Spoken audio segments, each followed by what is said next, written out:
Ghosts of War, pages 212 through 218. Bazoona Cat. A group of kids surround us. Our convoy has stopped momentarily and the dirt is flying through the air. Not a sandstorm, just wind blowing dirt in the desert. As always, the sun is out and I hold a semi-automatic rifle as I talk to the local kids. They're telling us about their lives, their innocent lives. Farm, one says, pointing to the vast desert. You live on a farm over there, I ask? Yes, he says, there, we. He makes a shoveling motion. Shovel? He shakes his head. He gets on his knees and pats the ground. You grow plants? Yes. What type of plants? He shapes his hand into a ball about the size of a basketball. Water, he says. Watermelon. Yes, he says, excited. Watermelon. Very good, yes? Yeah, I love watermelons. The boy and his brothers and his friends are so excited to hear this. We, the American GIs, might as well be from a different planet. The Iraqi kids look up to us in a way I can't describe. They understand how lucky we are to be from America. They understand better than we do. Still, they try to give us anything they have. It's appreciation. It's their culture. You want watermelon? No, I laugh. No, thank you. I run, he says, pointing to his farm. I run. Get melon. No, thanks. Maybe tomorrow, I offer. Tomorrow, if we're here. I know we won't be. He nods his head with enthusiasm. I know he'll be standing here tomorrow holding a watermelon, probably a dozen watermelons.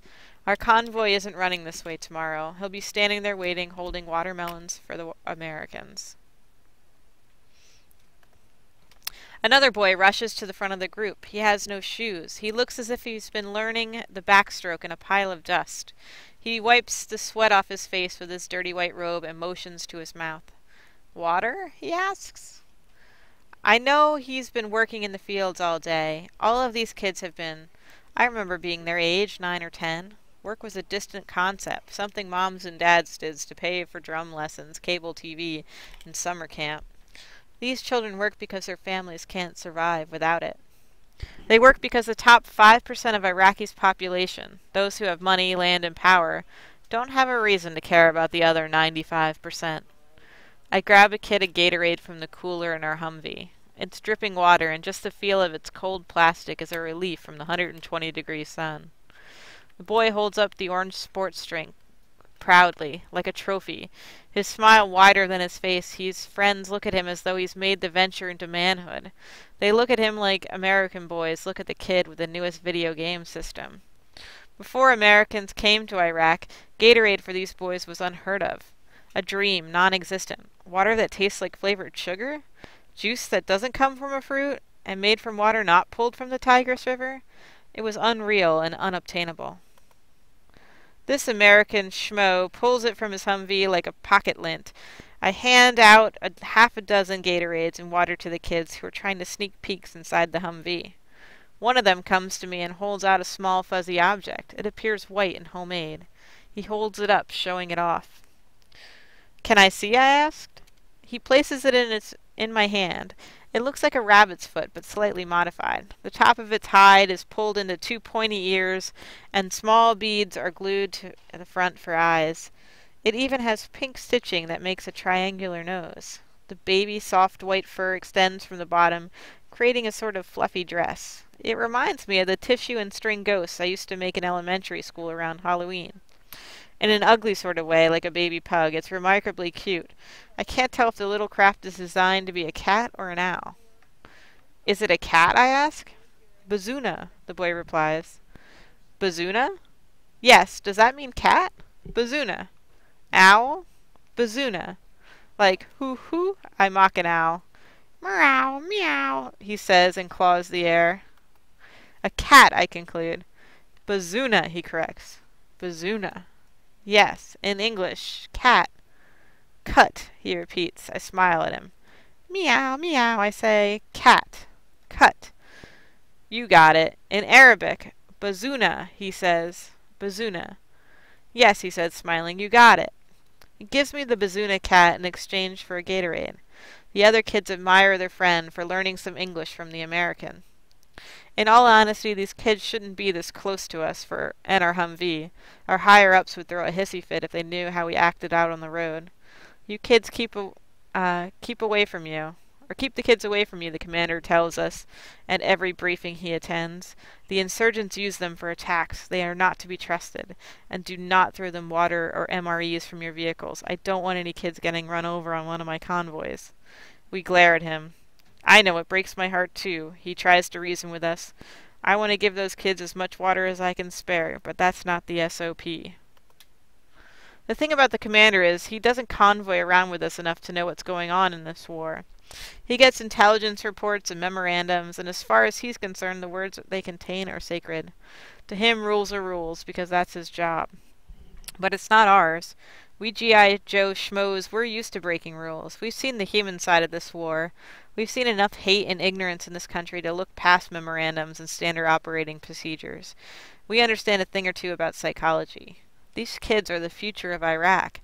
They're the ones who will decide whether or not this war means anything. Not the commander, not the American politicians or the press. It's the children who will always remember the Americans who stopped by their farm and handed out Gatorade. And they will remember that they weren't just Americans, they were American soldiers. At the end of the day, it's our job to make sure there are more kids who identify us as the soldiers who are generous, as opposed to these soldiers who destroy villages. One day at a time, one child at a time, that's how we make a difference. That's the only way we can come out of this mess feeling like it's worth something. Preserve the innocent. Protect those who deserve it most. Sometimes I get a little fuzzy, get out the fuzzy little rabbit foot. For a minute or two I sit smelling it, remembering the dirty farmland kids and the boy who taught me some Arabic. I taught him some English, and we called it even. End of this chapter.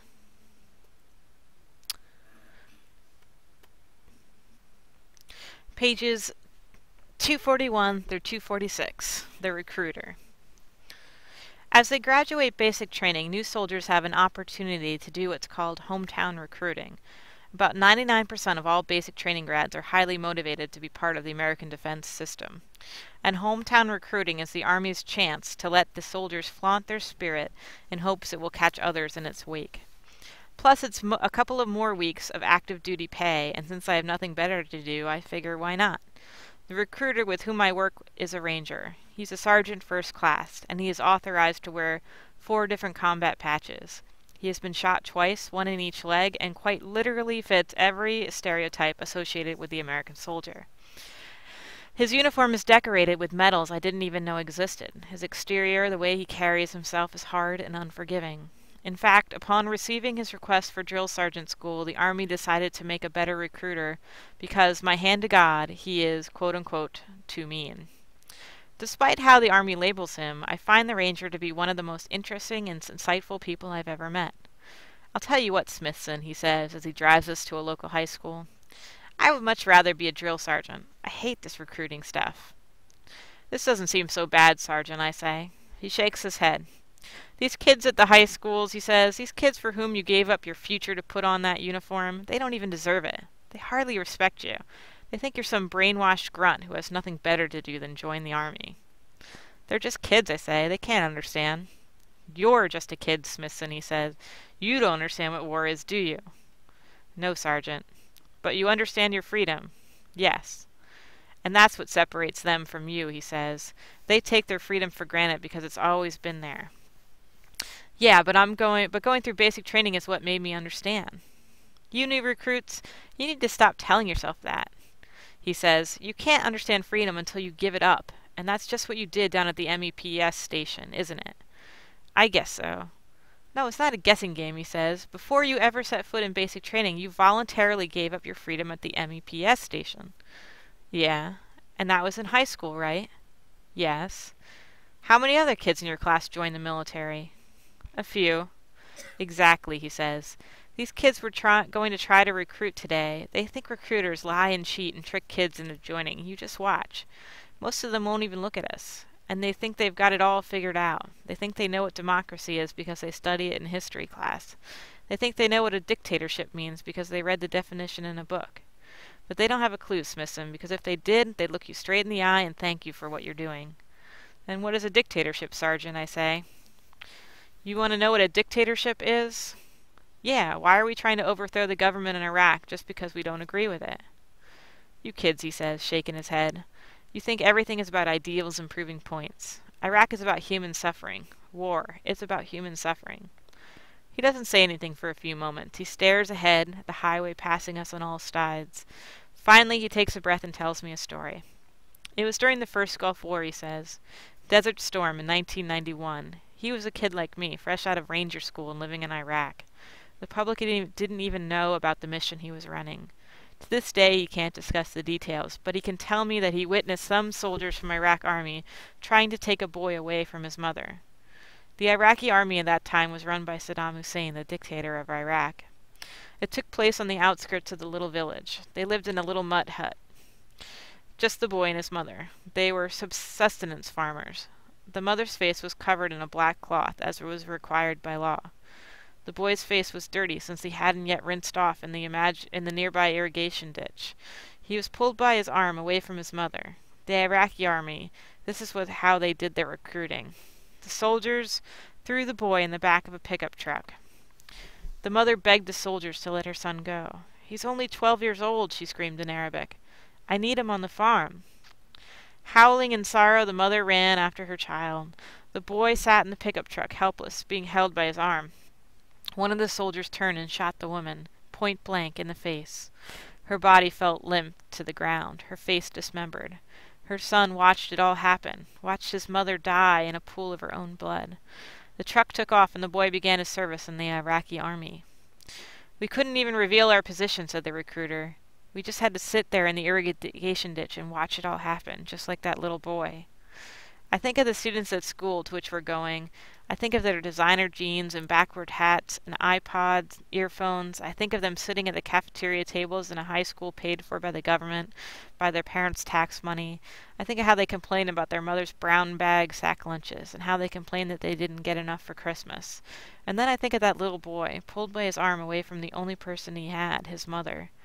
We pull up to the school. Some kids who are probably sneaking cigarettes look away and put their hands in their pockets, with their backs facing us, as they walk into the main entrance. The recruiter shuts up the car and looks me straight in the eye. "Let me ask you something," he says, "and be honest." "Okay." "Do you appreciate your freedom?" "Yes, of course."